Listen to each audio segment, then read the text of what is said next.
Hello and welcome to another episode of Fundy Tidings. I'm your host Jay Reamer, and today we are going to be discussing the poverty reduction plan that the province of New Brunswick has in place. And with me are Scott McAfee and Pat Stafford.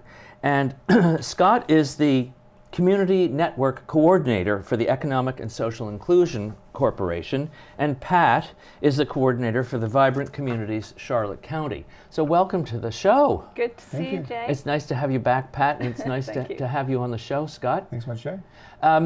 This is a topic that is, I think, of vital importance to the province, and specifically to Charlotte County, which is where we live and have to deal with poverty on a daily basis.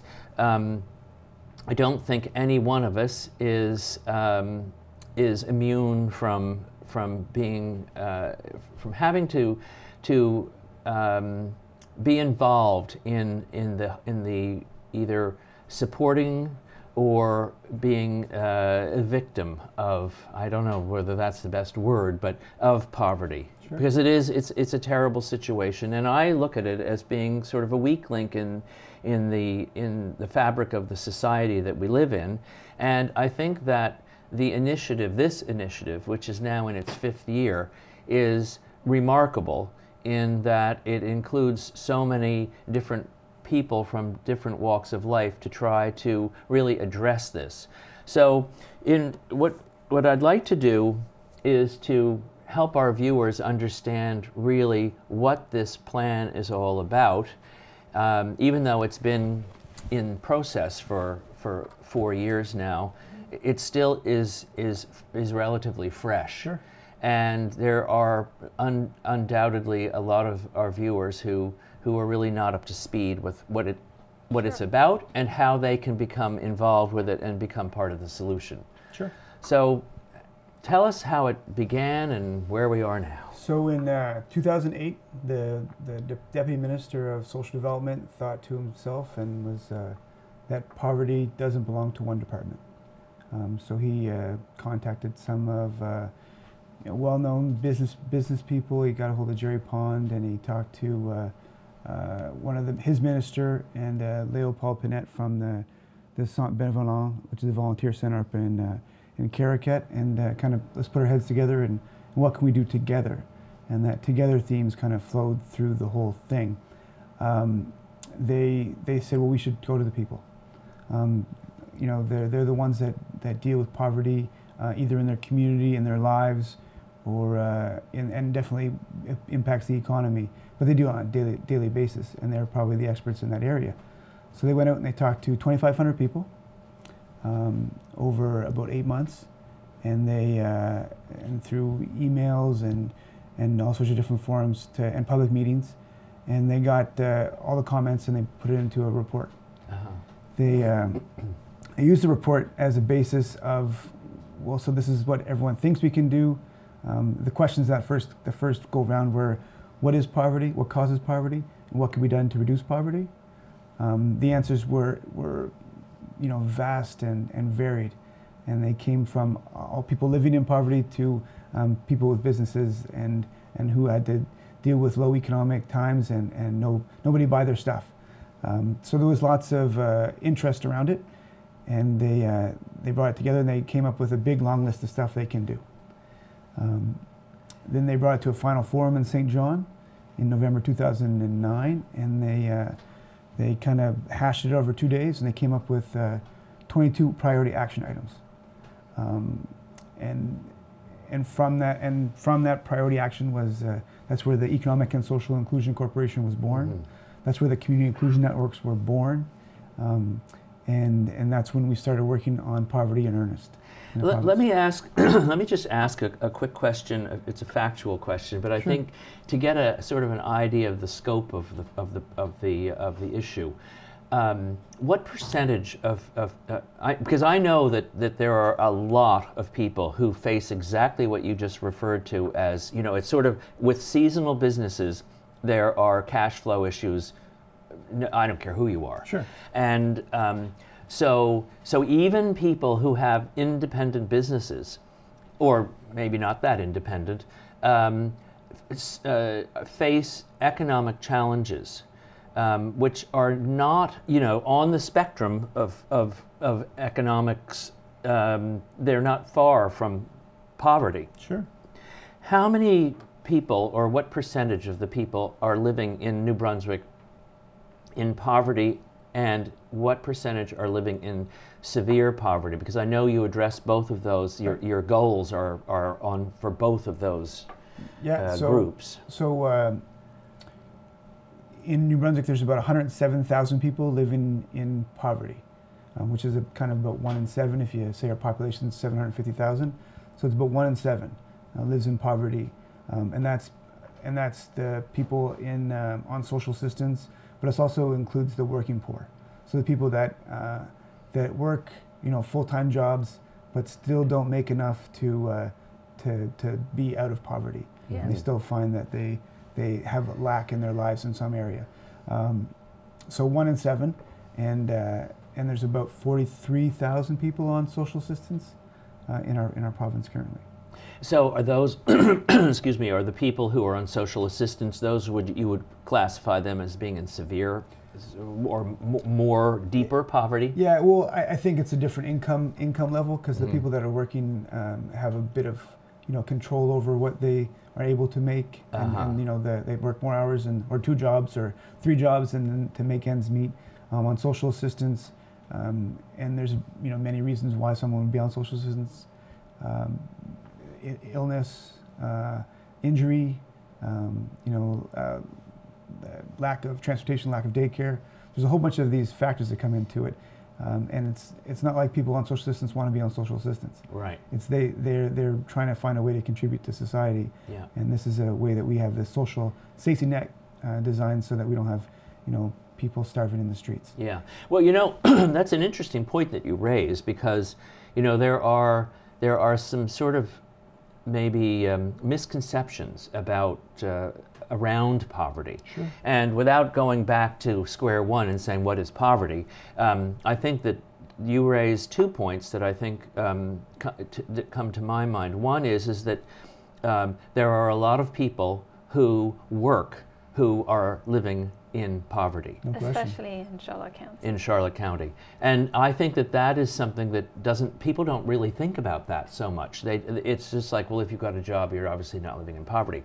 We tend to think of people who are on the dole, so to speak, or on social assistance in a more sort of legitimate way, Right. As those who really are dealing with poverty issues. And the assumption, well, it's not an assumption, but the misconception is that many of those people are not interested in getting out of that situation. They're quite relaxed to continue to be supported by the system. Sure. So those are 2 misconceptions that I think that you've straightened out, Yeah. which I think is good. So if we move then to the renewal process, Yeah. because this plan has been in place for 4 years. What has been involved in that whole? So the plan's into its 4th year, into its 5th year, really. Yeah. The current plan will end in November 2014. Mm-hmm. The first plan took about 1.5 years to put in place and kind of get going. So we didn't want to get to November 2014 and for it to end and not have a new plan to put in place. So last fall we kind of figured out, learning from the many different public engagement initiatives that had gone forward, gone before it, with the original Overcoming Poverty Together, with the seniors public engagement last fall or last summer and fall, and they did the Health Council did a real comprehensive citizen engagement initiative. So we figured 12 locations, and we were going to do it over 4 weeks. We talked to just about 800 people, showed up to the public meetings. They're 3 hours long. We asked them 3 questions. We gave them, we brought them up to speed on where we have gone in the past 4 years, and then asked them 3 questions. They sat around the tables with their neighbors and their friends and strangers, but people from their community, and they answered these 3 questions in a very kind of heartfelt, meaningful way. We took all the information, and we compiled it into a big list of kind of what was said, and we posted on the internet to make sure that if we misrepresented any of the facts, that they can correct us, and we had a mechanism for that. But then they also got to take the stuff with them when they left, and the experience. And I think that a lot of the questions were, what can we do together as a province, to reduce poverty and contribute to economic and social inclusion? What can we do together as a community, and to reduce poverty and contribute to economic and social inclusion? And what can I do as an individual or as an organization to reduce poverty and contribute to economic and social inclusion? Well, I remember going to the meeting that was held here at the Salmon Federation, and I was very impressed by the presentation. It was very professionally done. It was extremely well organized, and what impressed me as much as anything was the diversity of the audience. In other words, there were people from all walks of life there, from MLAs and people who were well-heeled, all the way down to people who were living in the most dire of straits. And they all, we worked as a community that night, and you got a real sense of community, which I think is so vitally important to having something like this succeed. And the fact that the information was really honestly solicited from everyone, and all of the information was weighed equally, shows to me that this plan is being well managed and sailing towards success. That evening was really special. I mean, that evening here, we had the highest attendance of any region outside the major urban centers, which to me speaks volumes about the nature of the community here in Charlotte County. And the energy in the room was amazing, and we got such a lot of amazing information from people that night. So it was really, the plan is the people's plan. And I think here in Charlotte County that we really saw that the people wanted to own the plan for this area. So we were really fortunate to have such an amazing turnout. Yeah. Now, Pat, there are, within the plan, as the plan has developed, what has emerged are some themes. Areas that are that we focused on, and in future shows we're going to tackle each one of those themes in depth. But would you like to sort of introduce those themes now and explain their? I think just put it in a bit of context. Although the provincial plan is now in its 5th year of operation, the Vibrant Charlotte County has only been fully operational for 2 years. We spent a bit of time prior to that developing the regional plan, and that was through local community consultations, kind of in a similar way to the way that they did it at the provincial level. But so we're even newer in the game, as it were, and so our plan is only coming up for about 2 years old.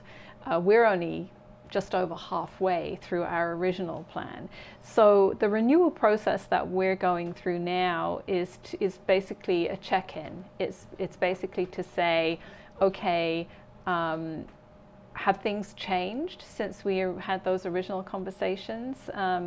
Have new things emerged that we weren't aware of before, or have some things become more important or less important than they were before?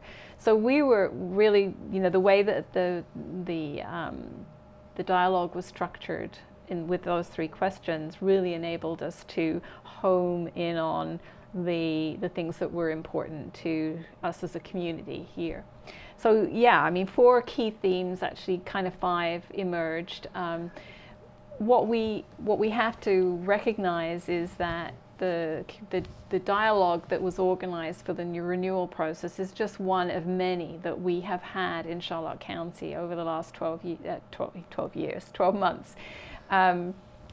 So we're getting regular feedback from the community, from all sorts of people all over the community. The network is already very kind of broad-based. So the provincial dialogue was one of a number that we kind of were able to take the feedback and the input from all of those to feed it into the plan. So one thing that emerged loud and strong, actually much stronger than it came out in the original consultations, was around the challenges of transportation in Charlotte County. So that's a key theme. We had been hearing it had been bubbling up, you know, from meeting to meeting to meeting, and the message was getting stronger and stronger, to the point where at the provincial dialogue here in Charlotte County, it was mainstream. It was like, we have to do something about this.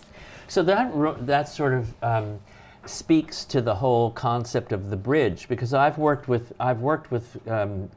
these kinds of issues in the United States also, and one of the things that we discovered is that over here you've got a bunch of opportunities, in place, granting and money and all kinds of plans. And then over here you've got the people who are in need, but there's no way to get them. Literally, there is no bridge. Right, so here we really literally, people cannot get to the opportunities. And actually, that's why we called the regional plan Bridging the Gap, a poverty reduction plan for Charlotte County.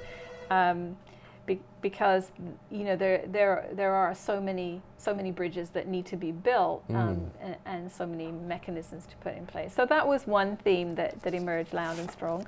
We're very fortunate. We're the only region at the moment with a fully functional dial-a-ride system. So in some ways we're a little ahead of the game, but of course, we don't have any public transit at all. No. And so people moving from community to community is incredibly difficult. And from a work perspective, that's what you often have to do. Yeah. So a second theme that came out very, very strongly was housing, affordable housing. And we've heard in different locations, we've heard different kinds of needs: housing for seniors, housing for single parents, just generally affordable housing for those in low-income situations. And we've heard... sorry to interrupt, okay. But I just read an article in the paper a couple of days ago about a new housing unit that's going in to deal with, or to service at-risk youth in St. John. Okay. Right. And they're going to have 14 beds or something like that to help people who really are, they have no home base. Yep. So that kind of thing is reflective of the urgency of the housing crisis. And we've had a housing initiative kind of on the table in planning for several years now to meet the need for young singles in St. Stephen. Housing, they're sizable initiatives. It's not like learning initiatives are very manageable in size often and can be limited in duration and so on. Housing initiatives are big and they're complex, and so they take a long time to kind of develop. But we've heard about those needs for housing. We also heard about the need to upgrade some of the rental accommodation that's available. So we need to look at how we can make connections between people and organizations to make some things happen in that area. The third big theme was learning, and learning is an area that we've really focused on in the last 2 years. So we have a lot of experience to use to move forward. We've partnered with others to sponsor initiatives for child literacy, adult literacy, and essential skills, and for kind of health and wellness, helping at-risk youth make healthy choices. We've sponsored initiatives in financial literacy. So we have a broad spectrum of activity already going on in that area, but we need to now figure out how we can scale some of those solutions, because we've got a great initiative going on in St. Stephen that people either don't know about or they don't know how to get going in other areas. So, and then we have a completely different something going on elsewhere. So we have to figure out how to scale those solutions, how to make the connections that are going to really leverage the time and energy that's put into those initiatives. Yeah. Well, hopefully doing shows like this will help broadcast the information to a larger audience. And of course, being broadcast straight across Canada, it will encourage other communities who are sort of dealing with the same issues, give them some insight into how we're managing it, and maybe likewise. Yep. Yeah. And then the big fourth area, and I know Scott can talk to this too, is that came out loud and clear all across the province, was a whole theme around community capacity building, community engagement, connectivity between communities and organizations and people, volunteering. There was a whole kind of area of discussion so that's kind of how do we get people to actually act? Yes. How do we and oftentimes what we need, I think, is to be either shown what it looks like to act, or to be given direction, like, okay, go do this. Because people, I think, our viewers want to be part of the solution. Yes. But so this point that you've raised is going to give them a tool for actually how to do that, and that information will be broadcast in one way or another over time, so that people can become more informed and actually do, because there's lots of different initiatives that can be taken on. I mean, as from a volunteer point of view, there's something for everyone, and so I think it's terrific that is was one of the conclusions that was reached from all of the information that you received. Right, and I think that's kind of a glean over the top of it, because I think we're going to get that down to see what that action looks like, but agree that people want a place to contribute. And that's what we heard loud and clear, is that everyone in New Brunswick, and what a wonderful province we have, and we got to tour the whole thing last fall, but we have amazing folks, and they've got lots of stuff to contribute. So oftentimes, like you said, they're not informed on how they contribute.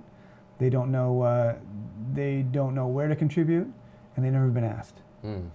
So I think that what we did was start a conversation, and that's already kind of taken life on in some areas and they've continued that engagement they had that night, and that night in Charlotte County was amazing, and you could feel the energy in the room, and that was kind of replicated in 11 different places in the province as well. And those people were abuzz with excitement because they were going to be able to contribute and then when you contribute, you feel valued because you have something to offer. And I think that flips the equation on the way we traditionally thought about people living in poverty, is that they're going to be receivers, that they just want handouts, and they really want to contribute. So this is a way that they can. And well, they've demonstrated it by showing up at these meetings, and I've listened to them. I mean, it's remarkable. And the thing is that you don't know who's living in poverty. No question. I mean, we really don't. I mean, I could walk down the street and it would be alarming. People who look like, well, they've got nice clothes, they've got a car, they've got a house. It may not have any electricity in it, but you don't know that. I mean, there's all kinds of ways that poverty can be cloaked. We just have about 2 minutes left to discuss this. So if there were one or two really salient points that you wanted people to be left with, what would they be about this? Because it's such an exciting time, and so what would you like to see happen next? I think that the is an invitation. I think it's a great invitation to contribute to make your community the community you think it can be. And when we do that, a high tide raises all boats. And so if we're a better community, then there'll be less poverty. And if we all contribute and we all welcome the gifts of others, then we'll probably be in a better state of mind and probably a better place to live. Yeah, and I think locally, my main message would be, if you haven't joined the network, join the network. Right. Because through the network, you will hear about all the different ways that you can contribute, that you can make a difference. And it's not a major commitment. We're not in the business of hijacking people into situations that they're not comfortable with. We don't actually ask anything of you specifically, but we provide you with the information. We provide our network members with the information so that they know what they can do and when they can do it. And if they want to engage, then they can engage. And it's interesting because we have a big network, and people engage in different ways on different topics. They engage with things that they feel passionate about. And so, but join the network so that you actually understand what the opportunities are to actually make a contribution. I think we're going to put the telephone number up for the how to actually become involved in that. And thank you both for being on the show today and giving us some really great insight into this fantastic plan. Very well. And I think thank you for joining us too. I personally think that it is the responsibility of each citizen in the community to become a part of this solution. I hope you agree with me, and please be sure to watch us again on another episode of Fundy Tidings.